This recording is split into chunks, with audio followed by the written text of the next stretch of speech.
Ang ating topic ngayon ay tinatanong ni Jerome. Ang tanong niya ay, nakapag-video ka na ba habang nag-e-exist ka? So yan natin pag-uusapan for today's video. Interesado ka bang malaman kung ano ang kasagot? Please keep on watching para bago yan.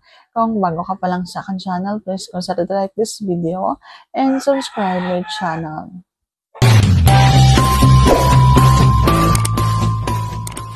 So nakapag-video na nga ba ako sa sarili ko? Ang sagot ko ay opo.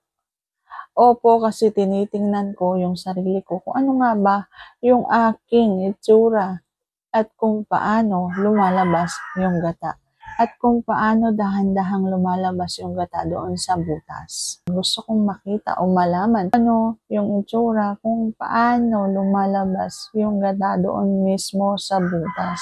So, sana nasagot ko ng tama ngayong tanong. And if you like this video, please consider to like this video and subscribe my channel. Thank you for watching. See you on my next vlog.